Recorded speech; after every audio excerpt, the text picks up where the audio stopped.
Walking through the wreckage of the Wichita State team plane, there's still a very real reminder of the loss and heartache decades after this tragedy. October 2nd, 1970 will be a day many in Kansas never forget.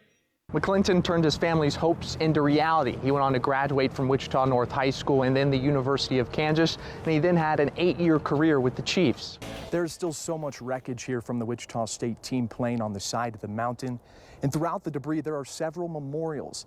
Like this one here, 27 fresh sunflowers laid here today, which is also the number of the passengers who died on the scene 50 years ago. And despite the devastation, 8 football players did survive, and they say it's a day that will live with them forever. It was a throwback Shocker game, not including the College World Series. This was the 7th largest crowd the Shockers have ever played in front of. 7,509 fans packed out Riverfront Stadium to see the first ever game here. As a Connect the Dots guy, I noticed a little incentive for the guys to play small ball. Enter Starbursts. Yeah, these irresistible rectangle fruit chews. They did the trick. I'm going to dub this Singles for Starbursts. The closest thing to a sport I've seen in weeks. Oh. Yes. The year-long celebration tour of being the best is over, and it ended with no fanfare. We've come to expect the Chiefs to win every game, no matter how unfair that is, and we've come to expect Patrick Mahomes to have late-game heroics despite how many points he's down or who he's going up against. But that wasn't the case last night. The Bucs dethroned the Chiefs 31-9, and in the process, they showed us that even superstars can have bad days.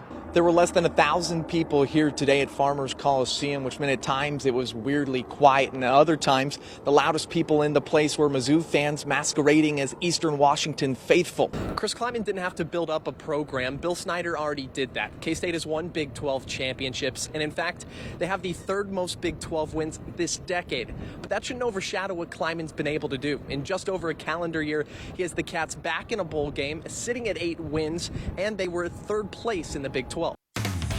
Now with sports from all across Cakeland, here is Cake Sports anchor Chris Lilly. There's still so much wreckage here from the Wichita State team plane on the side of the mountain. And throughout the debris, there are several memorials.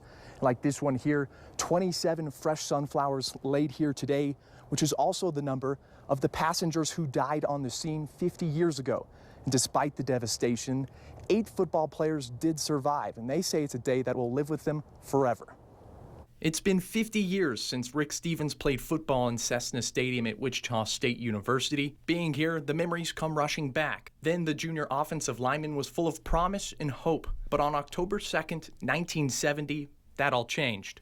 I looked out the window, and all you could see was green trees, no blue sky. He was traveling on one of 2 team planes to Logan, Utah to play Utah State. He was the first passenger aboard his plane to notice things were going terribly wrong. Stevens went to the plane's cabin and he recalls seeing 2 panicked pilots. They had a topographical map out and were in somewhat of a state of urgent confusion. One of them remarked to the other, well, how high is that mountain there? How high is it there? And he said, 14,000 feet, we can't make that. He said something to the effect, well, we should have turned around, some time ago. Minutes later, the Martin 404 carrying Wichita State football coaches, starters, and boosters crashed, killing 31 people. Stevens was one of the 8 players who survived. The next thing I remember is I'm outside of the airplane, spitting out my teeth. Back home, former WSU player Paul Harrison learned the terrifying news about his close friends and cousin on board. I was just in total disbelief, panic. Stevens survived the impact, but a broken leg and dislocated hip left him unable to get away from the wreckage on his own. I was thrown out of the airplane to the front. People with injuries like his do die. 3 nearby construction workers got to the accident before the rescue team. They found Stevens as the plane began to burn and carried him away to safety. And we stopped, and as I looked, the fuselage was still intact pretty much. The wings were taken off, and that's when the plane exploded. Escaping death twice, Stevens says he couldn't process the tragedy taking place, but the acts of heroism from total strangers gave him a sense of relief. There were other people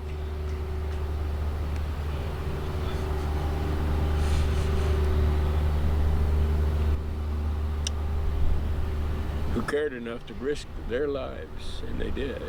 Stevens doesn't want Wichita State University to be defined by the plane crash, but he continues to share his story to honor the lives of the people who died 50 years ago. The world would have been a better place had this accident not happened. In the next few days, Stevens and his best friend Harrison will be riding their bicycles from Wichita to near the crash site. They're riding to honor everyone who lost their life 50 years ago. And Stevens has made the trip 3 other times, but says this one might be his last. Reporting live from Colorado, Chris Lilly, Cake Sports. With school buildings closed all across Kansas, districts are still finding ways to feed the kids. In Goddard, a football coach has put down his game plan and put on his delivery shoes. Sports director Chris Lilly caught up with him. The coolers are full, and Mark Marinelli has the blueprint on a clipboard. 2 kids, 1, 2. I was looking forward to today all day, or since yesterday. The game plan has changed, though, for the PE teacher and assistant football coach. With no more school or off-season workouts, Marinelli is finding ways to help the community. Thank you. Thank you guys, we appreciate it. No problem. Here you go, guys. There's one for you. Be careful, they're warm. He, along with dozens of others, signed up to help deliver thousands of meals to students across the Goddard School District. Hi, guys. I need to help. I need to find a way to still stay connected to families and to some of our kids. It's huge because in our district, that's what our #1 job is to build those relationships with our kids and families also. All students between the ages of 1 and 18 in Goddard can get a free meal. The only requirement is you have to be at one of the pickup spots or along the delivery route to get one. What do you guys have? Cornball again. Like as a mom, I really appreciated that because it's built a little bit of structure into a very unstructured time. It's very helpful to not have to stop and make lunch and with the schoolwork and everything else that we got going on. The Goddard Transportation and Nutrition Service teams work together every morning to get meals made and delivered to people during this difficult time. We've had some come up and say that they're both out of work and that they appreciate the food. Marinelli says those kind of interactions are powerful. For you? You want lunch for you? We've had a couple of families that have said, this gives us a lot of peace of mind that I can stay working from home and not have to take a break or rely on the oldest kid maybe making chicken nuggets every day for lunch. Today was a win for Marinelli and his new team. Countless parents knew exactly where their kids' breakfast and lunch were coming from. From Goddard, Chris Lilly, Cake News on your side.